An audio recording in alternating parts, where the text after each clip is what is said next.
Get your big injectors installed in your Can-Am X3 because you've turned up the boost. Maybe you converted to ethanol or methanol and you need to recalibrate the ECU to account for the new larger injectors. It's a piece of cake. I'm going to show you how quickly, hopefully without too many mistakes. Go to the Injector Dynamics website, which is injectordynamics.com. Scroll over products, then down to UTV products, Can-Am. Scroll down past the injectors and the fuel rail kits, and you'll see a link here for the HP Tuners Can-Am Data Generator. Click on that, take you to a new page, and let's just get started. So let's say we're going to convert this car to methanol, so we need a big injector. Let's use the ID 1300. And the next thing we have to do is enter the displacement. It's 900.3 cubic inches for an X3. I'm sorry, 900.3 cc's. Boy, that'd be a neat car, wouldn't it? 900 cubic inches. Use the value in the calibration. That's going to be the most accurate. Don't do any bad pencil calcs or anything like that. We need to choose the number of cylinders, which is 3. So now the calculator or the generator knows how many cc's per cylinder, which is required to generate these values. Naturally aspirated or forced induction. Of course, this is forced induction, being an X3, unless you took the turbo off. Pressure reference for the fuel pressure regulator. We have to choose whether or not it's referenced to the atmosphere or the intake manifold. Now, hopefully you've used our products to convert to a return style map referenced fuel system. If not, you would leave that set to atmosphere, which describes the stock system, but we're going to change this to intake manifold pressure reference. And our standard system is 3 bar, which is 43.5 psi. Let's just say you use the 4 bar regulator because of the methanol. You need plenty of flow. And now let's move down to the fuel type. Now it's important to note that the reason the fuel type is important is that we have to know the stoichiometric air-fuel ratio of the fuel, which is a requirement for the calibration, and also the injector flow rate, which is stated as the injector slope, is in units of mass, and so we need to know the density of the fuel that you're running as well. So starting with the first tab, which is gasoline and ethanol mix, it's set for 10%, which is typical of pump gas. Hopefully you're not running pump gas, but if you are, you can certainly use that setting. Maybe you're running a non-oxygenated gasoline, in which case you can set that to 0. If you were running E85, you would simply enter 85%. For that matter, maybe E90. And as you do this, you see some of the numbers up above change. So in this case, we're going to run methanol. So you simply click methanol. You don't have to define anything further with methanol because the stoichiometric air-fuel ratio and density are already known. Now, on the other hand, if you're running some type of a custom fuel, some type of a blend, maybe M5 from VP or some of the neat blends that are out there, you can click on custom fuel, and at that point you only need to specify the stoichiometric air-fuel ratio of that fuel and the density of that fuel. And you can get really crazy with this if you want. We actually set it up so that if you wanted to run 100% nitro, which you never would, but if you try, please give video and let me know. You can set the air-fuel ratio all the way down to 1.7. You can take the density all the way out to 1.14, and there you go. That's the specification you need to run 100% nitromethane in your Can-Am X3. Now, the only thing left that we have to do here is define the number of breakpoints for the injector pulse width axis. We're going to get to that later after we've entered some of this data. So we've got this set up to generate what we need for the fuel we're running, the injectors we're using, the fuel pressure, all of that. So let's open up HP Tuners. Here we have a stock file. We're on the fuel section under the General tab, and the first thing we need to enter is the stoichiometric air-fuel ratio. Now, you'll notice they show a total of 4 variants here. There is an option in the logging to show which variant you're using. Since you may not have logged anything yet, I just populate all of these with the correct value. So let's go back and, whoops, let me change that to methanol. There we go. Stoichiometric air-fuel ratio for methanol is 6.47.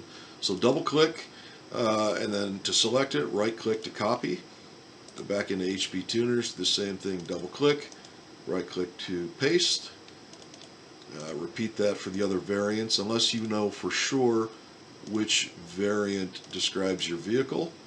Just fill them all out, it's easier that way. Now we need to define the injector slope, which is essentially representative of the flow rate of the injector, although it's in units that are a little bit odd. That's how the Bosch system works. That's what we've designed this for. So let's go back and get those values. In this case, it's 0.1981.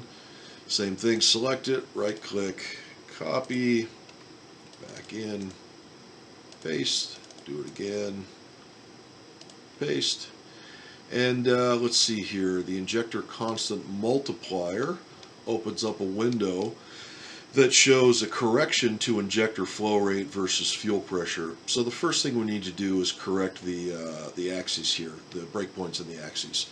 So in HP Tuners, if you click on the header, it opens that up. We'll go back here, and in this case, this is not that meaningful because we've switched to a map referenced return style system. But let's fill out the values anyway. So if you left click here and drag across, you can select all of these. Copy, same thing here, and then paste. Alright, we're done there. We can close that out. Now we have to enter the table values. Let's go back and get those values. Now you'll notice that these are all ones, and the reason is that the intent of the map referenced return style fuel system is that the differential pressure across the injector remains unchanged. And if we switch this to atmosphere based, wait for it to update, you'll see that those values change. But in this case, we're going to do a proper map reference system. Select all these ones, copy, and big surprise, we're going to paste. That's taken care of. And while we're on that subject, if you're not familiar with a map referenced return style system, please see the other video in this series that describes how it works and what the benefits are and why you should be using this style of fuel system for any boosted engine. So we've got that out of the way. Let's go back for some more of this copy and paste. We have to, let's see here, injector minimum pulse width. We're going to copy that. Let me explain briefly what this is about. Every injector has a pulse width below which the output becomes very erratic. And so to make sure that the ECU doesn't command a pulse width that would result in erratic fuel flow, we put a minimum value in here. And if you hit the minimum value, the system will normally run richer than intended, but that's better than running erratically, and that's why that value exists. So we enter that here. Now let's go to voltage offset, back to the generator. The first thing we need to do is change the breakpoints. If you go back here and look, they're different. Are they? 7, 8? Yes, they are different. So let's go back here to the generator. Select the correct values, copy these, we will click on the axis title, click and drag to select them all, right click to paste. That's done. Now let's get the table values themselves, which are the offset values. Whoops. We'll copy that back into the software. Now note that in HP Tuners you can either grab this value to the far left and drag and select them all, or you can simply click in this top left corner and select them all. Also, instead of right clicking and using the paste command, you can click Control V, same end result. Most of you who are familiar with Windows probably know that trick. Anyway, I just wanted to make the point that that's relatively easy to do. Let's change the axes again for both of these variants, because we're not sure which one might apply to your car. Let's see here. Get that done. Now, by the way, if you know for sure that your car is variant 1, variant 2, variant 0, go ahead and just do the appropriate one. But in this case, I'm covering my bases by doing all of them. So the next thing we have here, it's going to take a little more time, and this is the, well, let's call it a catch-all table. And it's a table that exists in most Bosch engine calibrations, and it's kind of a catch-all for errors. And the reason we see this table is that fuel rail pulsations will often keep the end result of the engine's calculations from delivering the correct air-fuel ratio. So it accounts for errors in the system, mainly due to fuel rail pulsations.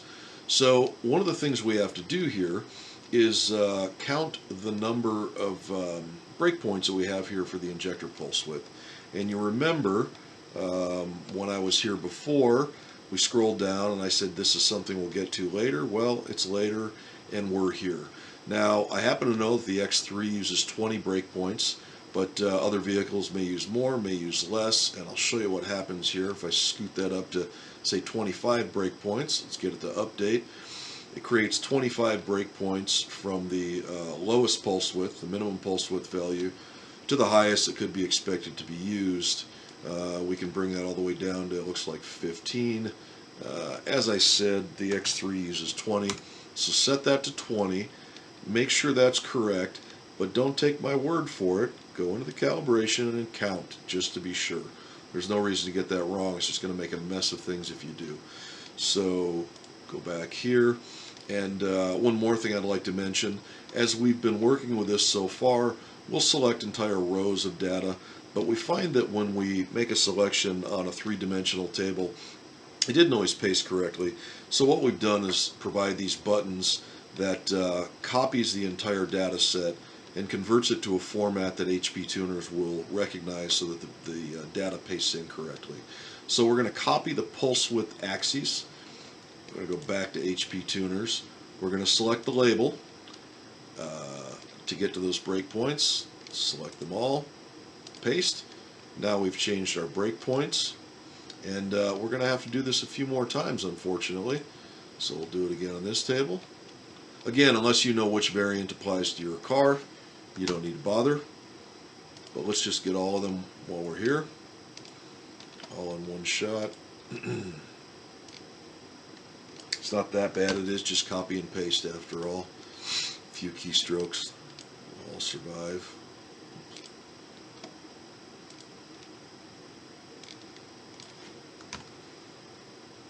Alright, so we have all the breakpoints handled. Whoops. That's okay. All the breakpoints handled. Now let's paste the actual table values. So go back here and click Copy 3D Table. This copies all of these values, and again it converts them to a format that HP Tuners is happy with.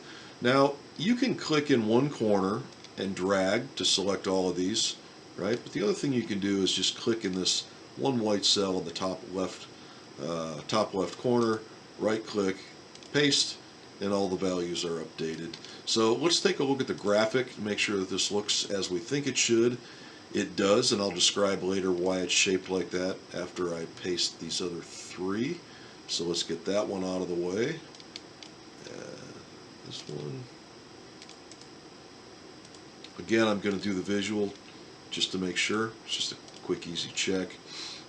Select this one. Paste. Look at the visual. That looks correct. And we've got one left. Do this. One more check here on the visual. Okay, so when you look at this, what you see is that scroll this up here, as the pulse width gets smaller, when it gets out of the non-linear, when it moves away or outside of the linear operating range of the injector, it reduces fuel by applying a multiplier less than 1. So I kind of made a mess of that. Let me change back to this and give a better description. Every fuel injector has a linear operating range, and at the bottom of its range it goes non-linear. Now, most injectors will go lean outside of that range. Most of our injectors go rich outside of that range, and so we use this table to account for that. So let's just say, for instance, that the ECU decides to get the correct air-fuel ratio that we need a pulse width of 0.73 milliseconds. Now, this injector, under these operating conditions, will run about 9% rich. So what we do is multiply this by 0.91 to account for the error, that 9% richness. The end result is that you get a correct air-fuel ratio, and the air-fuel ratios are correct across the range. Now, if we didn't do this, what we would have to do is go into the airflow table, and let's look at the VE surface. And we would have to change these values down here. We would have to reduce these to keep the engine from running too rich at the low manifold pressure range. And that's not the right way to do it, because when we do this, we're saying that the airflow through the engine has changed, when in fact it hasn't. What we're doing is accounting for an error in fuel flow in the VE surface, which is the wrong thing to do because we're screwing up their model. So back to these tables, this accounts for errors in injector flow. It's that simple. So once we do that, it helps a great deal with tuning and responsiveness down on the bottom end, because quite frankly, not that many of you are going to have the time to spend on the lower range of the map to get everything functioning correctly to account for what is ultimately an injector error. So this takes care of that error, and believe it or not, we're done. That's it. That's all you have to do. It's a simple matter of entering the correct data into the data generator, so that it knows exactly what it should be doing under what conditions. A few simple questions have to be answered. Copy and paste all the data into HP tuners, resave the file, and you're done. That's it. So I hope you weren't expecting more, but it's my job to make life easy for you, and that's what we've attempted to do here by providing a good injector with an appropriate data set that we generated, we generated from reverse engineering the system, and HP Tuners has been a great help in providing the values that we needed to do so. And so this system works well enough that you could take a bone stock X3 off the showroom floor, you could pump the tank dry, fill it with ethanol or methanol, change the injectors, even change the entire fuel system by converting to a return style system or installing one of our fuel delivery modules. And we're talking about a lot of changes here, and copy and paste all this data, reflash the file, and the vehicle will run within a few percent of where it did from the factory in terms of air-fuel ratios. I would say you could easily expect between 5 and 6, plus or minus 5 and 6%. So if you simply drive the vehicle, you won't know that anything's changed. Rave it around, run it on the dyno. The point is, you're not going to spend the better part of a day or more trying to fudge these values to figure out what's appropriate to make the car run correctly. It's all done for you. And the reality is, in most cases, your tuner, or maybe you are the tuner, they don't have the time, or they're not willing to spend the time to repair all of this stuff or to try to arrive at appropriate values. So we've taken care of that for you. You can get on with the job of making horsepower and, quite frankly, not turn your car into a ball of shit in the process, right? Where it only makes power on the dyno but doesn't run well otherwise. So that's it.